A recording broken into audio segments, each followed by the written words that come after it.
Hello, everybody. Welcome back to the Teachers of Tomorrow podcast, your one-stop shop for all things education, where we host. My name is Garrett Reynolds. I'm Jordan Horn. And today we have a very special guest, Sydney Duncan. Sydney, would you like to tell us a little bit about yourself? Yeah. I am a senior at Alice Lloyd College. I'm working on my student teaching this semester. Originally, I'm from Lexington, Kentucky. I'm getting my P5 bachelor's and am working on my LBD certification. I'm also KA president, which is like my pride and joy. So that is something to be proud for. It's a big thing. So would you clarify what LEP or what was that? LBD. LBD. Yes, yeah. Sorry. So your LBD is going to be your just generic special ed certification. Okay. So working with students, I will be certified. Yeah. Once my Praxis scores come in, I'll be certified to teach K-12 special ed. So all of your IEPs, students with disabilities, all that kind of stuff I can legally deal with. Okay. So, and be hired to teach. So That's awesome. All right, so Sydney, we're just going to ask you a few questions today. So first off, what inspired you to become a teacher? I've never wanted to do anything else. I was one of those kids playing teacher like in kindergarten.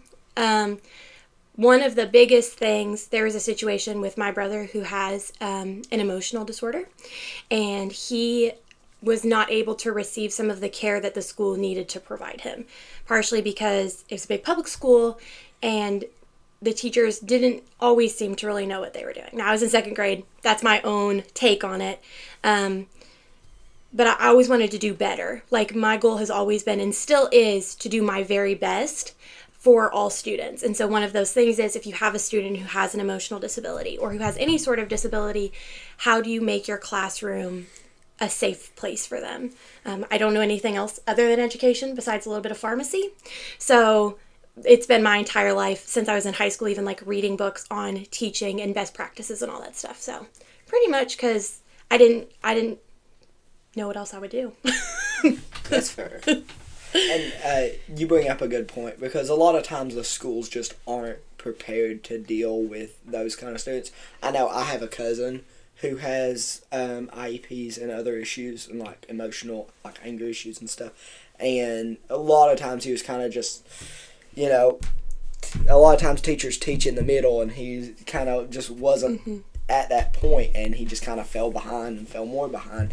And it's a big issue that like doesn't get talked about enough. Yeah, we're coming up, fortunately, on a period in education where that's getting better. A big part of our problem right now is lack of certified teachers. So teachers who have a bachelor's degree, who have been trained, like have such a deep training for teaching and who know what they're doing. So part of that I hate to say it because not all the alternative option programs are terrible.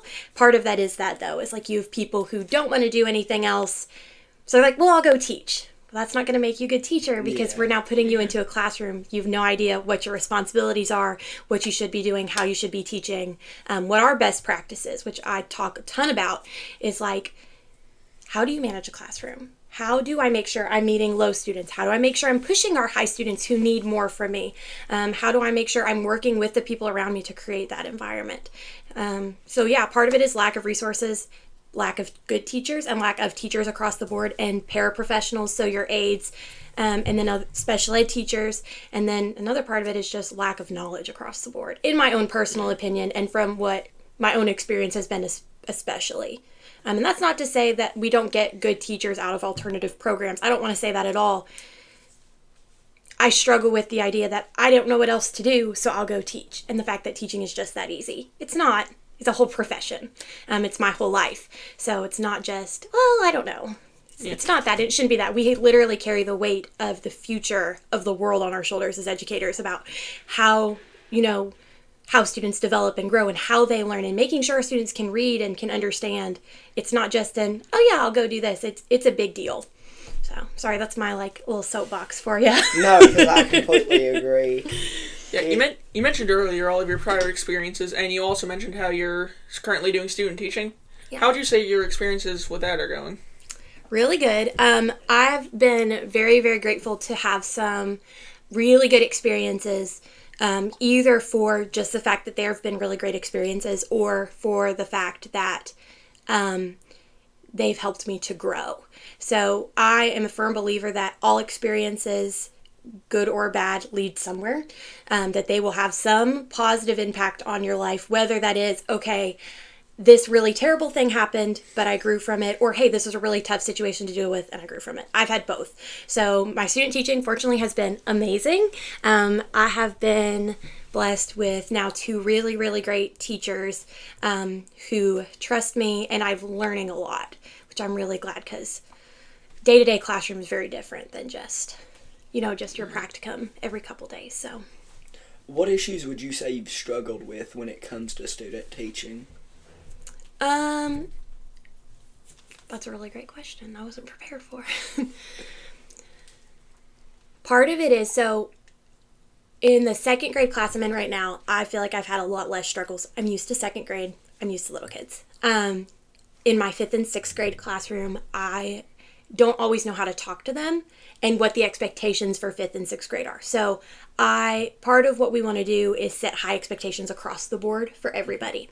So whether that is in 2nd grade, okay, we need to get here. You may not get there, but the expectation is that by the end of the school year, we're all going to be at this place. In 5th and 6th grade, those expectations are different. And then also just the way they communicate with you is different, which was a big something I struggled with, like not taking things personally that they say when they give you a bad attitude. They don't always mean it. Sometimes they do mean it, but you just kind of have to roll with it, and learning to teach them is very different. I can say it's a massive I can imagine it's a massive tonal shift, because middle schoolers and high schoolers can very much be like emotional and moody. Yes, and I'll tell, I had a 5th grader ask me today if I liked them better or the 2nd graders better. And I was like, it's not better, it's just different. And she's like, that's not a real answer. And I was like, okay, well, 2nd grade is the best, but it's the best across the board, because they're just the sweetest little angels, and they can tie their own shoes usually. They can use the bathroom. They're a little bit responsible, but also they're not moody yet. I was like, they're just nice. Even like your students who will go on to be like, oh my gosh, he's a pain in the butt constantly. Like, they're really sweet in 2nd grade. Yeah.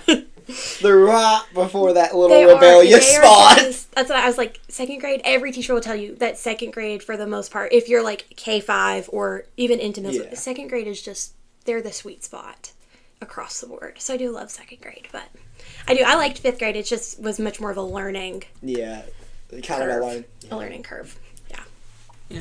And something I feel like we should have asked you earlier, what made you want to come to Alice Lloyd College specifically? That's a really good question. I get that a lot. So I'm from Lexington, which is 3 hours away, and I live where Asbury University is, in that town, so 20 minutes south of Lexington. So I have access to everything.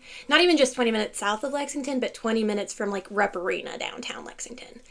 So like coming from such a big environment was such a big shift.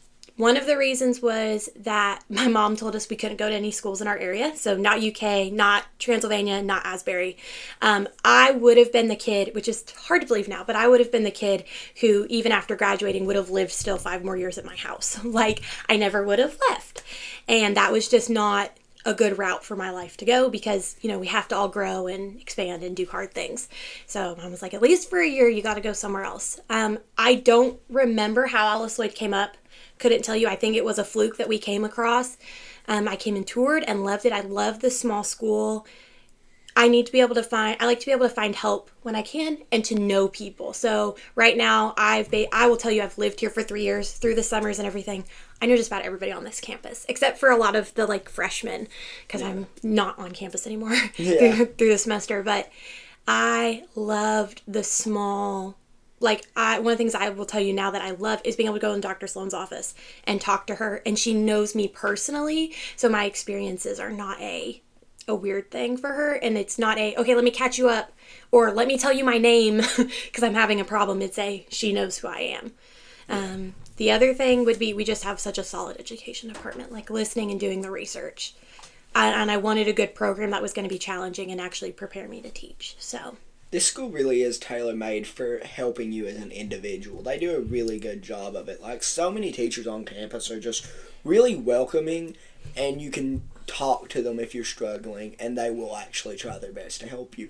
And that's something a lot of places, like, you know, you go to certain colleges and there's like hundreds of people in a classroom, jot your name down, and then you just hear them teach for the hour, and that's all. No help. Yeah. You're just a number, a number and a name. My brother is a junior at Murray State, and he's had a history professor who he's had for like 3 or 4 classes now, and he went to his office the other day, and the professor didn't know who he was. And I was like, Alice Lloyd, you've 3 or 4 classes with a professor. It's like, they're going to know, like, where you're from, who your parents are, like, what your major is, like, all the things, what you're planning on doing with your life. Like, they're going to know. It's so weird that, you know, you don't always get that. So it's a nice thing to have. So you're from Lexington. Do you plan on teaching in Lexington, or do you have any idea on that yet?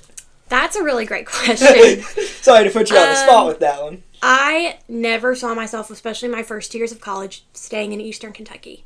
After starting doing my practicum and now my student teaching, I really do love it here. I love the mountains. My fiance's from here. As of right now, next year, I have no idea where we're going to be living. It will probably be in my home county for a while, or at least for a year, just to kind of get our footing under us because my parents live there. But after, I would love to move back to Floyd County or Pike County and teach. Because I love Eastern Kentucky. I like that the schools are a lot smaller.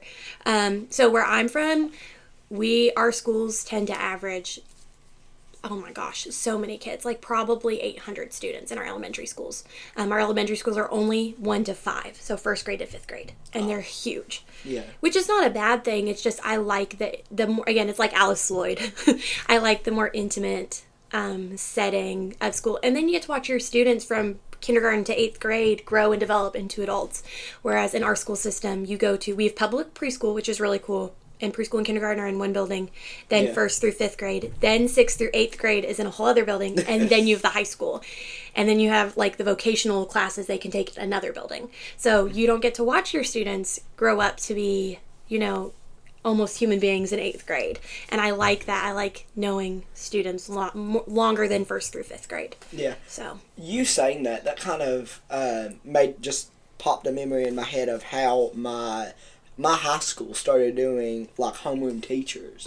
Like, my senior year, they had a shift from, you know, every year you'd bounce from one homeroom teacher to another. Well, that year they started a, like, program, idea, whatever you'd call it, where as freshmen you go to a homeroom teacher, and you're with that homeroom teacher the entire 4 years you're there. Oh, awesome. And, you get the chance to actually build that time. Whereas, you know, one year for like 15 minutes a day to an hour, depending on what school you're at, not that long of time for homeroom. It is. Well, in my county, too, so just for reference, Knott Central has 600 students. We 2 high schools in my county each average 1,500 students a year.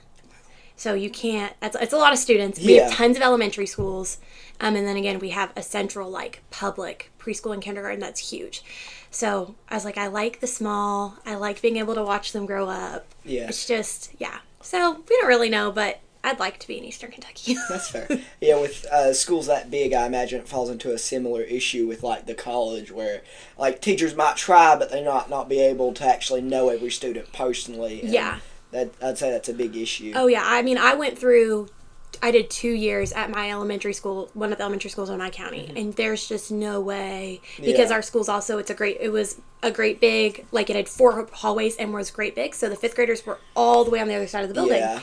Well, you didn't have to go to the other side of the building or communicate with them except maybe on bus duty.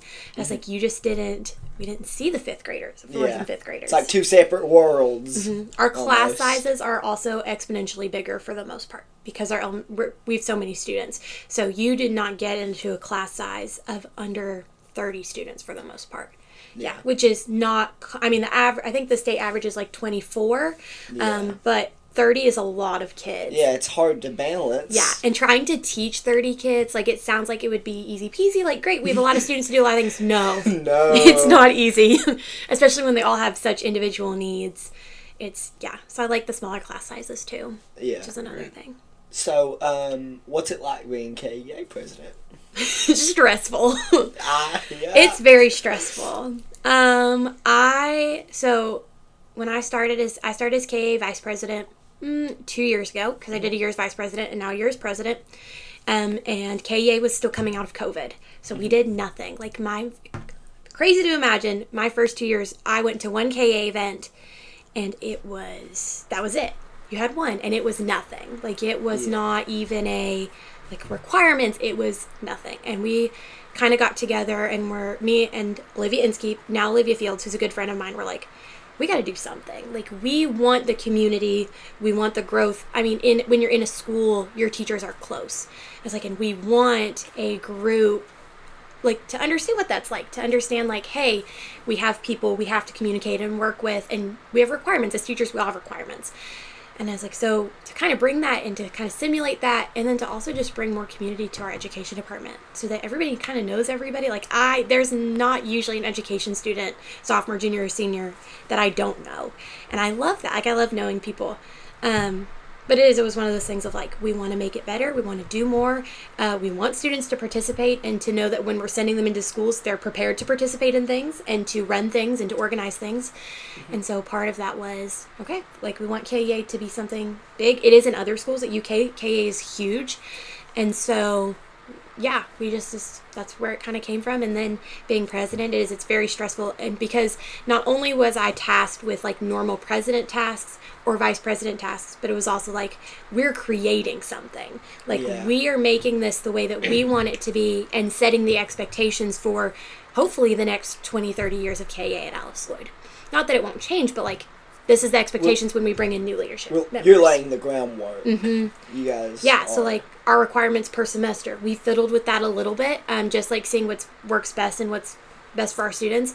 But ultimately, it was one of those things of, like, we're setting, though, the framework of you're going to be required to do 6 events every semester for the next 20 years. All of our students who come through Alice Lloyd. And so, setting up those things like, okay, do we want students to have tassels at graduation? How do we keep track of that stuff? Who is responsible for what? How do we want our social media stuff run? It's very difficult. Yeah. But I love it. Like, that's one of those things that I love to do. I like to be the boss of things. What would you say was the hardest task / reworking here you've had to do as president? Getting students involved, for sure. I don't know if it's because of COVID or just generationally, our students lack participation and lack the want for participation or the need for participation. So you can't just, again, we can't even run a movie night on campus here and get 100 students to show up or 150 students to show up. I mean, we have a decent-sized campus. It's like we should be able, they just don't have that drive. So how do you get students interested? How do you get them to participate and to take you seriously? Again, KEA has not been a huge thing for a long time, so especially a lot of our new students, I think our freshmen, and you guys kind of see that as, like, this is a big deal. Like, we're letting you know when you come in, like, this is a big deal. I at least take it seriously. Dr. Ringel takes it very seriously. Be involved. Do things. Like, we want to give you the opportunities so you can go put on your resume, I did KEA and I did this and this and this and this. Yeah. That looks great on a resume. It's like we're giving you the opportunities to go, I've participated in service projects. Yeah. Right? I have done these things. I'm an asset to my community because of this. Please hire me to come teach in your school.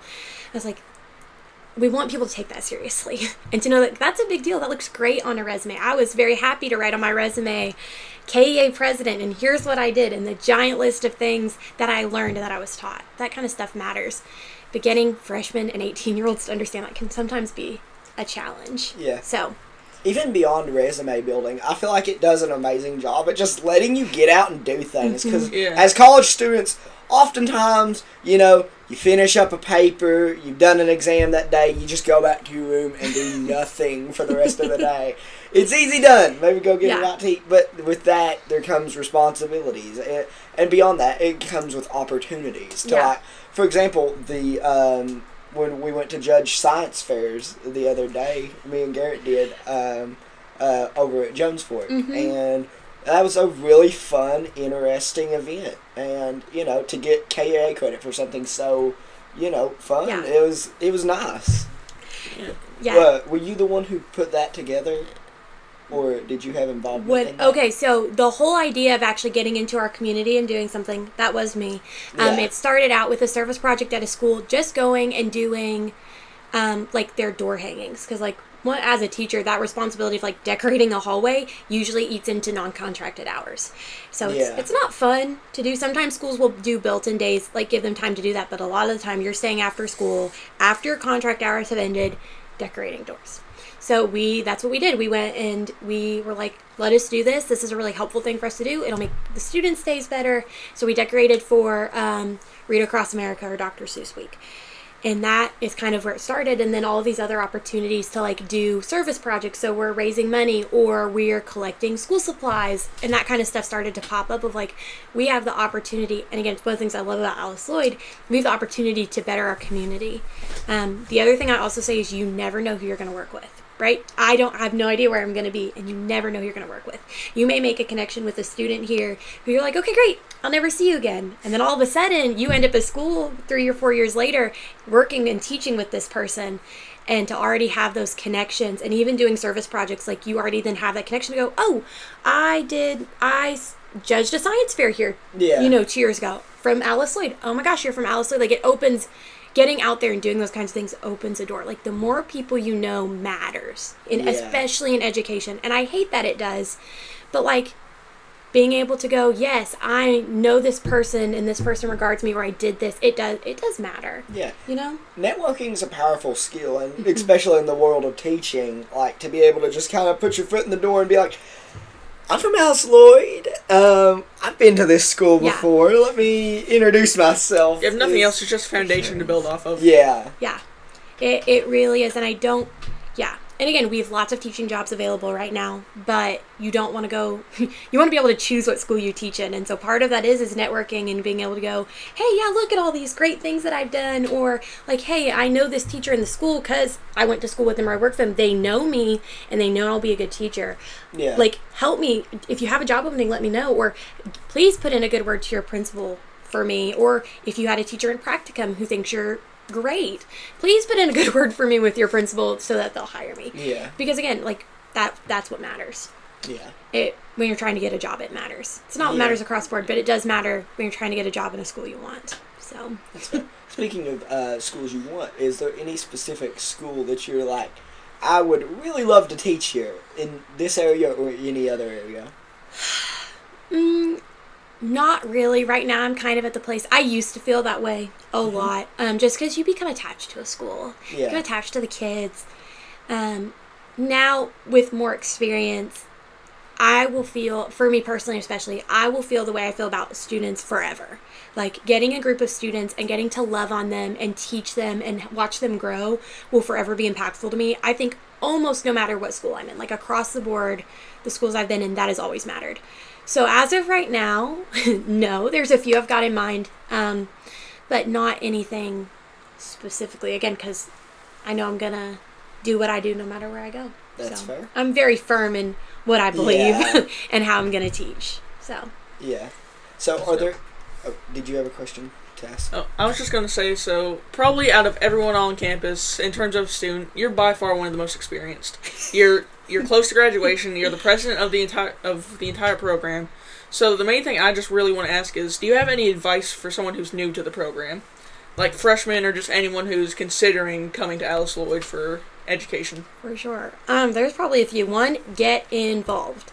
At Alice Lloyd, we talk about it, especially at Alice Lloyd. Your experience here is what you make it, right? So you'll have people who hate it here. Because I didn't do much. I was like, I have loved Alice Lloyd because I spent all my time in the education department. So I made, like, especially right now, our student teachers are such a good core group of friends for me that, like, we're just all close because we all hung out together because it was like, we've got nothing else to do, so we'll go to events together. So that's a big, like, get out, do something. Meet somebody, make connections. Even if you're friends for a week, do that. Especially at Alice Lloyd because your experience is what you make it. The other one would be talk to adults. And I say that in the most kindest way because, like, I barely consider college students adults. I barely consider myself an adult. I'm still mentally on the edge of 12. Oh, sometimes I get really concerned. I was like, wow, what? Someday somebody's going to put me in charge of a whole classroom of children. I don't feel old enough for that yet. But, like, there are a lot of professors, especially in the education part. We have such a good group of full-time and adjunct professors. Just go talk to them. Like, if you have a question, stop into the office. If you want some water, just stop into the office. Like, talk to them because they will be some of your biggest assets here to making your experience great and to helping you and aiding you. I was like, I can stop and talk. Like, there's not very many people on this campus that I don't think I could stop and go, hey, I need something, or like, hey, I'm really struggling, who wouldn't help. Not that they wouldn't do it for any student, but it's different if you know who they are and they know who you are. So like, talk to people. That's really my biggest piece of advice. Talk to people. I know Sherry, Dr. Sloan, and Dr. Ringel have all helped me out quite a bit. And yeah, major big, like, people who've hugely impacted my life are all three of those wonderful ladies. And I've loved watching, like, especially my relationship with Dr. Ringel grow from being very much a, like, teacher-student relationship is very much a where we're getting to be really good friends. So, like, she's not that much older than us, but, like, to have that relationship with a professor at a college is crazy, and in the best way. Like, to be able to feel like I could go and, like, I can tell her things and talk to her. That's like, because we're friends. It's like, it's been like, you have to get out there and talk to people, though. To make friends and to have good experiences, you have to talk to people. When you get into school, it's the same thing. Like, if I just stay in my classroom, sometimes that's a good thing to do. But like, if you're like, oh, school's terrible, I don't have any friends, you can't make friends unless you talk to people. You have to step out of your comfort zone, which has been a big, for me especially, like, that's my own piece of advice too, is like, step out, do the thing. Because again, your experience is what you make it anywhere. So if you decide you're going to have a miserable experience, you're going to have a miserable experience. If you decide you're going to just do it, you're going to have a great experience. Again, it may not always be a good experience, but you're going to get something out of it. No, Alice Lloyd has really unlocked that bit in myself. Like, I know before I came here, I was more of an introvert. Like, I like being in my room, recharging by myself. But now that I've come here, like, being around my friends and, like, everyone and just talking and hanging out and just doing stuff has made me feel like more myself. So that's just an interesting shift I've noticed, and it's just really cool that this school has been able to bring that. Yeah, that's something I've noticed a lot too. I've mentioned before that I was homeschooled, so just being from a transition of being around no one but my little brother all day, every day, to actually being around people my own age that I can talk to, hang out with, be friends with, that's really made a shift on my mental health, I feel. Yeah. Do you know I was homeschooled too? Really? Yeah, from 8. Well, so we were in public school till I was in 2nd grade. Then in 3rd grade, we were homeschooled for a year by my dad. It was a bad experience. Not for me, for my brother. Again, he had emotional disability. They then moved us to a private school where I had 6 students, then 7 students, then 3 students in middle school. I had 3 students in middle school. So that was a crazy experience. And then in 8th grade through high school, my mom decided she was going to run a little co-op out of her school for students with disabilities, and just plopped me and my brother into that. And it was, I loved being homeschooled, but it wasn't my whole life, but it was big. I would tell anybody, it's like, I was homeschooled. That's just what it is. I was homeschooled as well, and personally I feel like that it can be a double-edged sword, because it can. You were homeschooled via parents and, like, stuff like that. My mom also has a teaching degree, or like taught. She came when she quit her job. She has she's rheumatoid arthritis, so pretty debilitating disability, and her doctor is like, you can't teach anymore. Like, you just can't stand on your feet all day. She taught kindergarten and then 3-year-olds, and then started the 2-year-old department at her, like, private preschool group. So she ran like 3 different classrooms and was amazing at it. So has good teaching background and was willing to do the work to know. So for me, I also came from a place like, my mom is she's a good teacher. She had the background to do the teaching. So but for me personally, like, in-person teaching like that, it can very much benefit certain students. But as someone who was done through online school, like homeschooling, I very much struggled with that in the same way that, like, I struggled during COVID online. Yeah. Like, a lot of times just, like, not being there in person. And that's one thing I like about this school specifically. There's no online classes. Yeah. Because I went to Big Sandy before this, and I was in online classes, and there was a very big, like, parallel to if I'm in an in-person class, I'm doing really good and getting an A. If I'm in an online class, I'm going to get like a B and maybe like not a good B at that. Yeah, it's one of the reasons I will always be pro education is specified to the student. Yeah. Right? So public school will be really, really great for some kids, right? Like my fiance would have not done well in a private school or a homeschool. He was a public school kid. I was like, for me and my brother, public school would have eaten, especially in such a big school, again, we have 1,500 students, would have eaten us alive. I have an anxiety disorder. It's hard to know now, but I'm medicated. It would have eaten both of us alive and probably would have dropped us off the deep end. And part of that was we could get that one-on-one help at school. So if I was having a problem with anxiety one day, my mom could go, okay, great. That's what we're going to handle today, and that's going to be what it is, and letting that be a priority. For my brother, it was a huge deal because he could do schoolwork at his own pace. So we're helped with emotional regulation and having somebody there constantly to kind of help with that. It's not the best option for every student. It's the same way public school is not the best option or private school. It's one of the reasons I went into special education is those individualized education programs. Like every student learns differently and deserves to have different environments to learn in. Sometimes it's really difficult, but I'm a firm believer that education revolves around the student, not around what's best for us or sort of the general population or the teachers who work in that school. This might be a bit of a personal question, but you said you suffer from an anxiety disorder. Has that in any way affected the way you learn or go about teaching a classroom? It did when I was a kid, for sure. Again, I've now seen a therapist and I'm medicated, so people are always kind of shocked when I tell them, like, they can always tell I get a little bit fast when I speak sometimes, which can be a sign that I'm having some anxiety. I was also very, very introverted as a kid, right? Like, they were afraid in kindergarten that I was going to be mute because I just didn't talk to anybody. My teacher had big concerns. And so, like, I was very introverted, very to myself, not a lot of friends. So through my childhood, it heavily affected me. It also kind of, and not in a good way, but it was kind of my central focus for a long time. When we were kids, it was kind of on the prefront of learning about emotional disabilities and actually taking them seriously. So a lot of the podcasts and people talking about it that is in good evidence-based ways to help and support it weren't around when I was a kid. So my parents did a really great job. I had some really, really great teachers for a long time, especially like my kindergarten, first grade teacher and second grade teacher, like standout teachers in public school. Yeah. Were phenomenal women. But like through my life, it was always very much a central focus. Now it's one of those things, like we talk about, like anxiety is a really great thing. If you don't have anxiety, something's wrong. Yeah. But also it can't run your life, right? So I may say something. That's usually my biggest thing is I'll say something and then, oh my gosh, you took it wrong or it came off this way. And all of a sudden, that's all I'm thinking about. And I will think about things still now from a year ago that I said that I thought threw somebody off. No, I'm not even joking about it. Like, I wish that was like an exaggeration, and it's not. And so that's been my biggest struggle, not with students, but with teachers. It's like working with other adults. Like I said something and it threw like, oh my gosh, I came across the wrong way, or oh my gosh, I shouldn't have said that.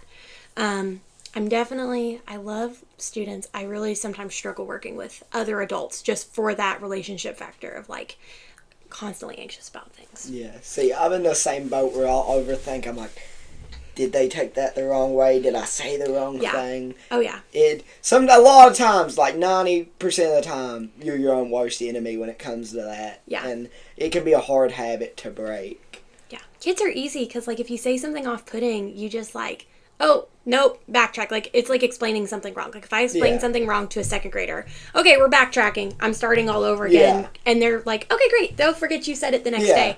I was like, especially adults, like, I don't always feel like they just forget what you said. Like, it stays there, and they sit on it. I was like, man, I'm actively concerned I'm offending, sometimes, not all the time, but usually I'm actively concerned I'm offending somebody. Like, when I'm talking to them or I say something out of pocket that I don't mean to say, or, like, that's a harmful phrase, but, like, oh my gosh, they could have taken it the wrong way. Yeah. So, you said your mom was a teacher. Do you think that's inspired you to become a teacher? Oh, yeah. I have always been. So I'm the oldest of three. I'm the oldest of 3 kids, so I have 2 brothers who are younger. I'm the oldest first cousin, and I'm the oldest second cousin. So I was made to be the boss of everybody. Yeah. Good ways and bad ways. I think usually it resulted in really good ways, but like that's just been what I am tailor-made for. So being that what it is, because my mom was a teacher, I spent so much time around little kids, like in preschools, decorating, doing the teachery things, and then also just like at church, hanging out with all the little kids. My dad is a pastor, like, and has been for my whole life. So like doing the little kids, doing the children's ministry, hanging out with the youth group, even as an adult, it's like that's always the kind of stuff that I have loved and have been drawn to. So I think part of it really does play into that anxiety factor of kids don't make me anxious. Yeah. Right? Like sometimes they make me anxious if they're going to hurt themselves, but talking to them is so much easier for me. I struggle with adults. I struggle. It's just hard because, like, sometimes it's hard to talk to someone who's, like, the same level or above you in terms of, like, where they are in life. And it's like, with the little kids, you can, like, kind of, without talking down to them, be able to explain things different. Yeah, for sure. So, the only final question I have left is there anything you regret or wish you would have done differently throughout your time studying to become a teacher? That's a really great question.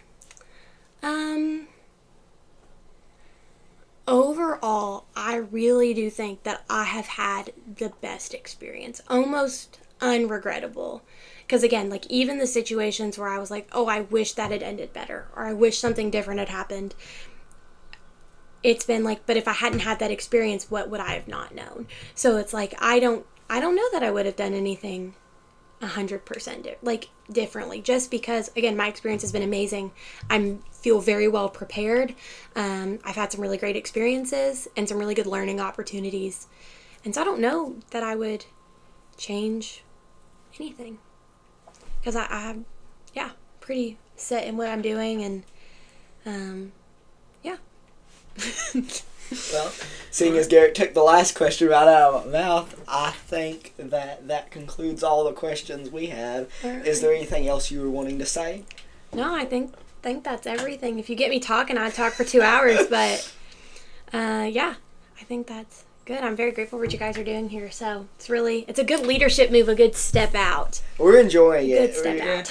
We really like filming this. Not how I expected my second semester to go. Yeah, really. Yeah. Well, if you don't have anything left to say and you don't have anything left to say, I think that concludes this episode. And I call that a wrap.